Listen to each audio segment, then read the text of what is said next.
더운 날이 계속해서 이어지고 있습니다.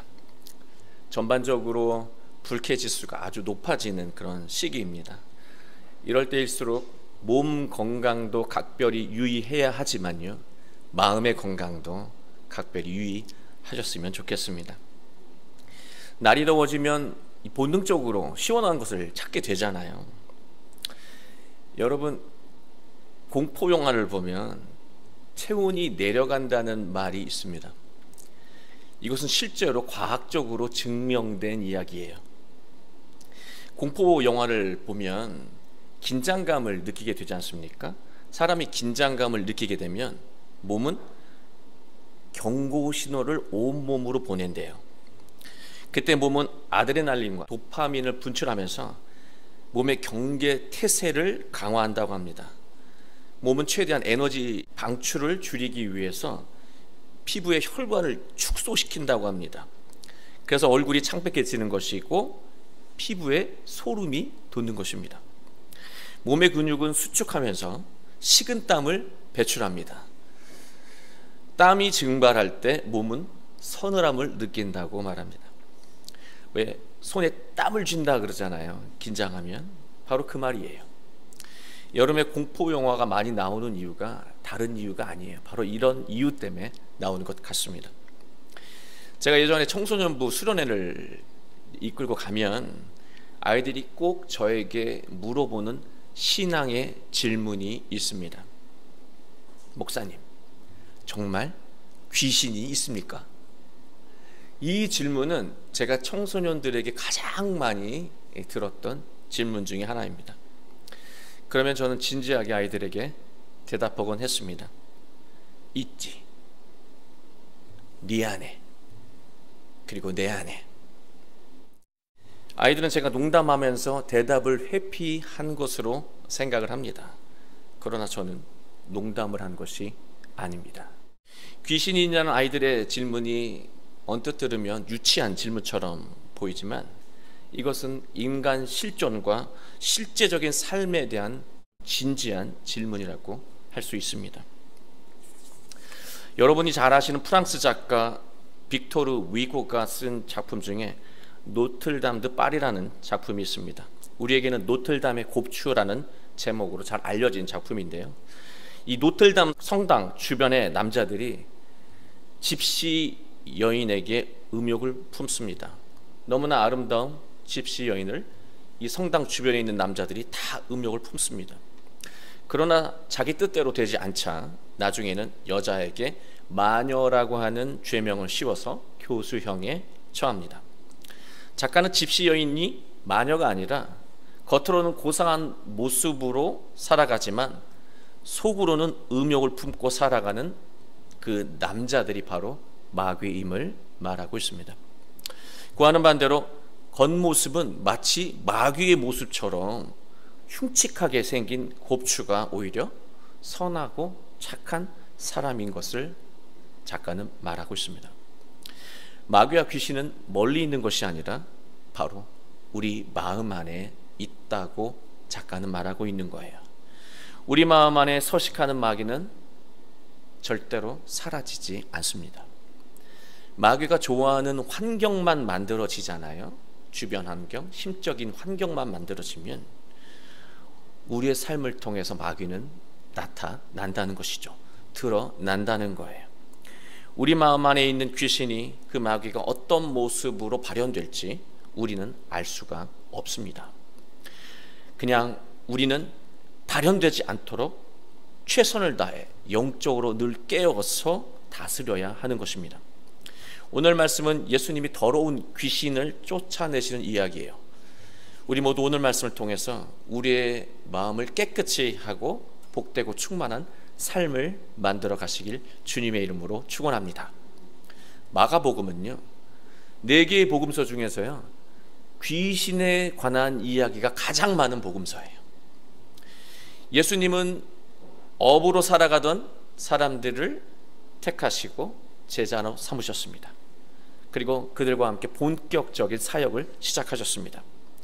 예수님은 제자들과 함께 첫 번째 기적을 일으키시는데요, 그 기적 첫 번째 이야기가 오늘 이야기, 바로 귀신을 축출하는 이야기입니다. 지역은 가버나움, 장소는 회당, 시간은 안식일입니다. 안식일은 거룩한 날이죠. 회당은 유대인들이 하나님의 말씀을 배우고 예배하는 거룩한 장소입니다. 가버나움이라고 하는 것은 그 뜻이 위로의 마을이라고 하는 거예요. 이것은 중요한 상징을 갖고 있습니다. 사람은 누구나 위로가 필요합니다. 문제는 위로를 받는 방식이에요. 사람은 대부분 욕망을 이루는 것으로 위로를 받는다고 생각합니다. 자기 안에 있는 욕구, 욕망이 이루어지는 것을 통해서 위로를 받는다고 생각한다는 거예요. 마가는 유대인들이 경건한 날, 경건한 장소에서 고상한 모습으로 자신들의 욕망을 이루려는 모습을 가지고 하나님을 예배하고 있음을 전제하고 있습니다. 회당의 모습은 바로 오늘날 교회의 모습이 될 수도 있는 거예요. 예수님이 회당으로 들어가셔서 말씀을 가르치셨습니다. 곧 갈등이 예고되는 상황이죠. 22절 회당에 있던 사람들이 반응을 보면요, 이렇습니다. 하나님의 말씀을 정확하게 해석하고 가르치시는 그 예수님의 교훈을 듣고요, 회당에 있는 유대인들은 모두 놀랐다고 성경은 말하고 있습니다. 이 놀랐다라고 하는 헬라어는요, 에크플라소라고 하는 단어인데요, 그 의미는 오, 대단한데 저 비범한 말씀이야, 이런 말씀 들어본 적이 없어, 그 정도의 어떤 칭찬, 그런 놀람의 정도가 아니라요, 에크플라소는 뭐뭐와 부딪힌 것 같은 충격을 받았다는 뜻이에요. 충격이라고 하는 것은 기분 좋은 충격일 수도 있지만요, 충격은 대부분 불쾌함이 있다는 뜻이에요. 지금까지 자신들이 회당에서 들어왔던 말씀으로 비추어 보면 자신들은 의롭고 올바른 사람이었는데 예수님의 가르침을 쭉 듣다 보니까 나는 그렇게 올바른 사람, 의로운 사람이 아니라고 하는 충격을 받은 거예요. 마음에 찔림이 생긴 것입니다. 전곡을 찌르는 예수님의 가르침은 어떤 서기관, 어떤 율법 학자보다 날카로웠고 예리했다라고 하는 것입니다. 사람들은 그 날카로움, 그 예리함 때문에 충격도 받았지만 그 어떤 사람의 가르침으로도 느낄 수 없는 권위를 느꼈다고 성경은 말하고 있습니다. 회당에 있던 사람들이 예수님의 말씀에 압도된 거예요. 속상하면서도 찔리면서도 불쾌하면서도 아무 말도 할 수 없었던 것이죠. 바로 그 순간에 일이 터졌습니다. 23절 말씀이에요. 마침 그들의 회당에 더러운 귀신 들린 사람이 있어 소리질러 이르되. 더러운 귀신 들린, 이 단어를 공동 번역은요, 더러운 악령이 들린이라고 번역하고 있습니다. 더러운 악령이 들렸다라고 번역을 하면 여러분 어떤 생각이 먼저 마음에 드십니까? 아, 이거 빙의구나, 빙의. 그렇죠? 갑자기 눈빛이 바뀌고 평소와는 다른 목소리로 막 말하기 시작하는 어떤 현상들, 마치 무당이 신들린 것 같은 그런 현상들, 아니면 그 사람이 평소와는 다른 목소리로 다른 사람처럼, 다른 인격체처럼 말하는 현상이 있어요. 그걸 해리 현상이라고 하는데요, 이거 해리 현상 아닌가? 이런 생각으로 이 본문을, 이 귀신 들린 사람을 볼 수가 있습니다. 그런데 우리가 성경 헬라어 원문을 보면요, 좀 다르다라고 하는 거예요. 성경 원문을 보면 안스로포스 엔 푸니마티 아카사르토, 안스로포스는 사람, 엔 전치사 인, 뭐뭐 안에, 푸니마티 영, 아카사르토 더러운, 종합해서 직역을 하면요, 더러운 영 안에 있는 사람입니다. 더러운 귀신 들린 사람이라고 번역해버리면 우리는 빙의되어서 괴로움을 겪거나 해리 현상 때문에 아픔을 겪는 사람 외에는 이 말씀은 우리에게 영향을 주지 못합니다. 그러나 더러운 귀신 들린 사람이 아니라 더러운 영 안에서 살아가고 있는 사람이라고 번역한다면 우리 모두의 이야기가 되는 거예요. 더러운 영, 더러운 마음 때문에 늘 속상하고 잘못을 반복하고 괴로움을 겪는 우리의 말씀이 되는 것입니다. 21절을 보시면 그들이 가버나움으로 들어가니라 라고 되어 있잖아요. 들어가니라, 이 단어가 현재형입니다. 지난주에도 말씀을 드렸는데요, 과거에 일어난 일인데 현재형으로 쓰고 있어요. 옛날에 일어난 일을 오늘 일어나는 일처럼 쓰고 있다라고 하는 거죠. 과거의 일을 현재형으로 쓴다는 것은 과거의 일이 오늘날도 일어나고 있음을 의미하는 말이에요. 마가는요, 지금 이 순간에, 예비하는 이 순간에도 예수님은 더러운 영을 통해 위로를 받으려고 하는 사람들에게 다가오고 계시다라고 말씀하고 있는 거예요. 더러운 영이 욕망하는 대로 해야 나는 위로를 받을 것 같아 라는 마음으로 앉아있는 사람들에게 지금 이 순간에도 예수님이 다가오고 계시다라고 하는 거예요. 다시 23절로 돌아가서 더러운 귀신 들린 사람, 더러운 영 안에 사는 한 사람이에요. 정확하게 말하면 더러운 영 안에 있는 한 사람은 누구를 가리킬까? 성경에서 한 사람이라고 하는 것은요, 다수를 대표하는 속성을 가진 사람이에요. 쉽게 말해서 이 한 사람이 지금 회당에 앉아 예배드리는 사람들의 모든 마음을 대변하는 사람이라고 할 수 있는 것이죠. 여러분, 저는 특별히 잘 아는 선생님이 한 분 계신데요, 그 선생님이 이런 말을 저에게 한 적이 있습니다. 학생의 상태를 보면 가정의 분위기를 알 수 있습니다. 학생이 말하는 태도를 보면 어떤 가정교육을 받았는지 느낄 수가 있습니다. 또 어떤 목사님이 이런 말씀을 하셨던 기억이 있습니다. 장로 한 사람의 언행을 보면 그 교회의 영성을 알 수 있다. 이것을 다르게 말하면요, 한 사람의 영적인 상태가 그만큼 중요함을 의미하는 것입니다. 회당에 있던 사람들은 모두 더러운 영에 짓눌려 있던 사람들이었음을 마가는 말하고 있는 것입니다. 그렇다면 성령, 거룩한 영 안에서 살아가는 예수님이 가르침을 주셨을 때 소리를 지르며 대적하고 부딪히는 이 더러운 영은 과연 어떤 영, 어떤 마음들일까요? 마가복음 7장 20절에서 23절을 보면 이 더러운 영, 더러운 마음이 어떤지 잘 설명되어 있습니다. 또 이르시되 사람에게서 나오는 그것이 사람을 더럽게 하느니라. 속에서 곧 사람의 마음에서 나오는 것은 악한 생각, 곧 음란과 도둑질과 살인과 간음과 탐욕과 악독과 속임과 음탕과 질투와 비방과 교만과 우매함이니 이 모든 악한 것이 다 속에서 나와서 사람을 더럽게, 더러운 영이라고 그랬잖아요. 더러운 영이 사람을 더럽게 만듭니다. 더럽게 하느니라. 더러운 영이 심각한 것은요, 끊임없이 변종을 만들어낸다는 거예요.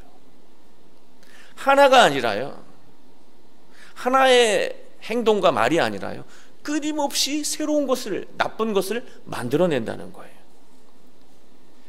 자기만 하는 이기심, 쾌락을 원하는 마음, 패배감에 젖은 열등감, 실패로 인한 좌절감, 하고 싶은 것이 아무것도 없는 무력감, 자신의 능력을 절대로 믿지 못하는 무능함, 아무도 자신을 사랑하지 않는다고 여기는 고립감, 믿음이 없어 생기는 두려움, 불안, 이것뿐만입니까? 더 있죠. 더러운 영은요, 멈추지 않고 무한대로 영역을 넓혀간다는 거예요. 우리가 멈추게 하지 않으면 계속해서 만들어냅니다. 더러운 영에 따라 살게 되잖아요. 열매가 없습니다. 더러운 영에 따라 살아가잖아요. 관계가 나빠집니다. 우리 성령을 통해서 우리 안에 있는 더러운 마음과 더러운 영과 싸워서 이겨내야 합니다. 그러나 우리는 이겨내야 함에도 불구하고 욕심도 채우고 신앙도 채우는 방법을 선택한다는 거예요. 욕심도 채우고 신앙도 이룰 수 있는 방법을 채운다는 것이죠. 그러나 사실 그런 것은 없습니다. 우리의 내면에 도사리고 있는 더러운 영이 마치 그런 것이 있다고, 신앙도 챙기고 네가 원하는 것도 챙길 수 있는 그런 방법이 있다고 우리를 속일 뿐입니다. 신앙생활은 형식적이 되고요, 위선적이 됩니다. 그리고 삶은 대부분 욕망을 따라 살아가는 모습을 갖게 되는 것이죠. 회당에 모인 유대인들이 예수님 눈에 이렇게 보였다라고 하는 거예요. 겉으로는 고상하고 신앙적이지만 그들의 마음속, 그들의 삶의 실제적인 모습은 더러운 영에 따라서 살아가고 있었다라고 하는 것이죠. 더러운 영 안에 있는 자는 회당을 대표해서 소리를 이제 지릅니다. 24절 말씀이에요. 나사렛 예수여, 우리가 당신과 무슨 상관이 있나이까? 우리를 멸하러 왔나이까? 나는 당신이 누구인 줄 아노니 하나님의 거룩한 자이니이다. 이 말씀을 들으면요, 이게 귀신이 하는 소리인지 더러운 영이 하는 소리인지 신앙심이 좋은 그 누가 하는 소리인지 막 뒤섞여 인 것 같다는 생각이 들지 않습니까? 성경은 이 더러운 영에 들린 사람이 예수님에게 존대하는 경어를 쓰고 있는 것으로 번역을 했지만요, 실제적인 것은 존대하는 말투가 아니라요, 예수님을 조롱하고 있는 말투예요. 이렇게 번역하면 더 실감이 날 것 같습니다. 나사렛 예수요 그러잖아요. 나사렛은 촌동네예요. 나사렛 촌뜨기 예수야, 지금 네가 한 말이 우리와 무슨 상관이냐? 우리는 하나님의 말씀대로 거룩하게 살아온 자들이다. 어디서 훈계질이냐? 왜 우리를 괴롭게 만드냐? 그런 뉘앙스의 말이에요. 지금 더러운 영이 하는 말이 우리가 언제든 할 수 있는 말이라고 하는 그런 마음으로 이 본문을 읽어야 하는 것입니다. 이렇게 막 공격적으로 예수님을 쏘아 붙이다가요, 갑자기 어조가 바뀌는데요. 나는 당신이 누구인지 아노니 하나님의 거룩한 자니이다. 여기선 굉장히 멀쩡한 말을 하고 있는 것 같아요. 여러분 24절을 유심히 보잖아요. 주어가 복수에서 단수로 바뀌어요. 왜 우리를 괴롭히냐? 왜 우리를 힘들게 하냐? 이렇게 얘기했다가요, 갑자기 저는 당신이 하나님의 거룩한 자임을 압니다. 이렇게 말하는 투로 바뀌고 있어요. 나라고 바뀌고 있어요. 우리라고 하는 것은 사람 내면에 수많은 더러운 영들이 있음을 말하는 거예요. 더러운 영들이 각자 다 자기 소리를 외치고 있어요. 수많은 내가 있는 거예요. 잘못된 내가 있는 것이죠. 그 중에 하나 나가 등장하는데요, 그 나가 상당히 정상적인 말을 하고 있어요. 저는 예수님을 알고 있습니다. 그렇게 얘기하고 있는 거예요. 당신은 거룩한 분이고 하나님의 아들이라고 그렇게 말하고 있는 거예요. 더 보태면 당신이 그리스도인 것을 알고 있습니다 라고 말하고 있는 거예요. 여러분 잘 아시잖아요. 예수님을 아는 것과 예수님을 따라 사는 것은 다른 것이라고 하는 것을. 최소한 여기 계신 분들은 모두가 다 예수님을, 정도는 다 다르겠지만 다 알고 계신 분들이에요. 그렇다면 여러분이 예수님을 아는 만큼 모두 예수님을 따라 살아가고 있습니까? 이건 다른 부분이에요. 우리는 예수님을 아는 만큼 예수님처럼 거룩한 영, 성령을 따라 살지 못하고 있습니다. 그 이유는요, 우리가 성령의 말씀대로 성령의 음성에 따라 살려고 하면 그 순간마다 마치 야곱처럼 발꿈치를 잡는 존재가 우리 안에 있잖아요. 우리 안에 숨어있는 더러운 영이 우리의 발꿈치를 잡아요. 그리고 그렇게 안 살아도 돼, 네가 하고 싶은 대로 하면서도 신앙도 지킬 수 있어 라고 유혹하는 그런 영이 있다라고 하는 것이죠. 처음에는 자기 욕심대로 살아서 우리는 기쁨이 있고 위로를 받는 것 같기도 합니다. 처음엔 그래요. 그러나 결과적으로 스스로 고통스럽게 만드는 길을 걸어가게 된다는 것이죠. 열매 없는 인생을, 공허한 인생을 살아가게 되는 것입니다. 예수님은 그런 사람에게, 그런 우리에게 이제 치유의 말씀을 하십니다. 그게 25절 말씀이에요. 잠잠하고 그 사람에게서 나오라. 잠잠하고 그 사람에게서 나오라. 사람은 옳은 말을 듣지 못해서 올바른 삶을 살지 못하는 게 아니에요. 사람은 올바른 말을 들어도요, 따르기보다, 그 올바름을 따르기보다 자신이 그렇게 살 수 없는 이유부터 말합니다. 알죠. 그렇게 되면 좋은 거 알지요. 그 다음 말이 뭡니까? 이유예요. 살 수 없는 이유죠. 자신을 합리화하는 것입니다. 그래서 옳은 말씀을 들으면 속으로는 인정하지만 겉으로 화내게 돼요. 이게 이제 조금 덜 고상한 사람은 속으로는 인정하지만 겉으로 화내는 거죠. 청소년처럼 부모님 말씀이 옳은 건 알지만 화부터 내는 거. 우리는 조금 성숙해졌잖아요. 속으로는 인정하지만 고상한 표정을 지으면서 거부합니다. 변명하죠. 방금 예수님을 통해서 하나님의 말씀을 들어도 그 말씀은 우리와 상관없는 것이죠. 우리에게 해당되는 말씀이 아니라는 식으로 살아갑니다. 그래도 우리는 예수님이 거룩하신 것은 알고 있습니다. 그렇게 말하고 있어요. 이 모습은요, 오늘날 우리의 모습이기도 합니다. 우리는 자기가 하고 싶은 대로 말하고 자기 계획대로 살아가면서 신앙은 늘 소중하게 여기고 살아가니 걱정하지 마세요라고 말합니다. 그래도 신앙이 중요한 건 알고 있습니다. 그렇게 말하죠. 그게 앞에서 공격적으로 성령의 말씀을, 예수님의 말씀을 대하다가 후반부에 예수님이 거룩한 분인 건 압니다라고 말하는 것과 똑같은 거예요. 자기 마음대로 말하고 살아가지만 신앙이 중요한 것, 예수님이 소중한 것은 압니다 라고 이율배반적인 말을 하는 것이죠. 우리가 이런 모습으로 살게 되면 우리의 모습이 더러운 영에 들려 살아가는 것과 똑같아지는 것입니다. 거룩한 영, 성령으로 살기 위해서는 합리화하거나 변명하지 말고 먼저 자신을 돌아봐야 하고요, 자신을 돌아보면서 자신의 삶에서 무엇을 먼저 포기해야 하는지 정해야 합니다. 포기하지 않고는 예수님을 온전히 따를 수가 없어요. 무엇인가 비운다는 말도 너무 우아하고 고상해요. 포기해야 해요. 무엇인가 하나 이상을 포기해야 합니다. 포기하지 않으면 아무것도 할 수가 없어요. 무엇인가를 포기하게 되면 시간이 남아요. 마음의 여유가 생깁니다. 그러면 그때 성령님의 마음이 우리 안에 충만해지는 거예요. 아무것도 포기하지 않고 늘 분주하면 성령님이 채워질 시간이 없고 성령님이 이끌어도 따라가지 않는다는 거예요. 여러분, 어떤 계획이 생겼다가 약속이 딱 없어지면 갑자기 여유로워지고 무언가 의미 있는 일을 하잖아요. 쉬든지 책을 보든지.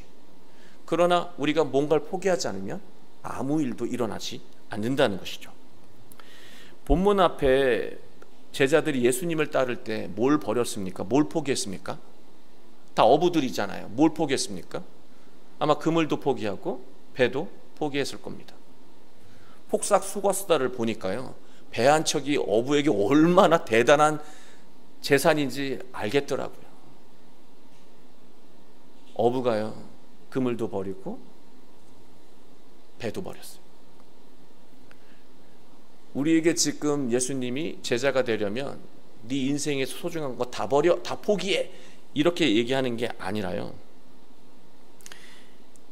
너희가 지금 버려야 할 것, 포기해야 할 것이 무엇인지를 분별하라고 말하고 있는 것입니다. 우리가 힘들고 고통스러워하며 무기력해진 이유가 있습니다.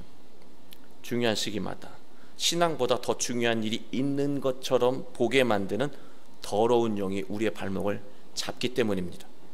더러운 영은 우리 마음 안에 숨어 있습니다. 사라지지 않아요. 더러운 영은 우리 안에 늘 죽을 때까지 함께 살아갑니다. 더러운 영은 환경이 만들어지길 고대하고 있습니다. 우리가 이유가 생기는 그런 환경이 만들어질 때까지 기다리고 있어요. 그러나 우리가 그 어떤 것도 신앙의 삶보다 우선할 수 없다는 것을 분명히 한다면 우리는 능력의 삶, 복된 삶, 새로운 삶을 살 수 있다는 것입니다. 성경은 더러운 영을 물리치는 것을 기적으로 말하고 있잖아요. 우리 마음 안에 더러운 영과 거룩한 영이 싸울 때 거룩한 영을 따르는 것은 기적처럼 어렵다라고 하는 거예요. 그러나 예수님의 말씀을 계속해서 우리가 읽고 듣고 묵상한다면, 또 말씀의 의미를 정확하게 깨닫는다면 우리의 마음은 성령으로 충만해지고 더러운 영을 이겨낼 수 있는 힘과 능력이 생긴다는 거예요. 분별력이 생긴다라고 하는 것입니다. 그 분별력에 따라 하나님의 말씀, 예수 그리스도의 삶을 따라 산다면 우리는 놀라운 삶을, 또 복된 삶을 이룰 수 있다는 것입니다. 사랑하는 교회 여러분, 우리는 모두 위로가 필요한 사람들입니다. 그러나 우리가 우리의 마음 안에 숨어있는 더러운 영이 속삭이는 대로 살아가면요, 잠깐은 위로를 받는 것 같지만 다시 공허해지고 불행해져요. 인생의 열매를 맺지 못하게 됩니다. 모든 관계가 다 무너지게 된다는 거예요. 그러나 성령을 따라 우리가 말하고 행동한다면 지금까지 이루지 못했던 새로운 관계를 이루게 되고 놀라운 인생의 열매를 맺게 될 것입니다. 여러분, 성령의 음성은 우리의 마음을 불편하게 만들기도 해요. 서운한 감정을 들게 만들기도 합니다. 그러나 우리가 믿음으로 성령을 따라 살아갈 수 있다면 우리는 복된 인생과 복된 가정을 이룰 수 있습니다. 우리 모두 언제나 예수님을 따라 살아가며 충만한 인생과 가정을 이루게 되시길 주님의 이름으로 축원합니다.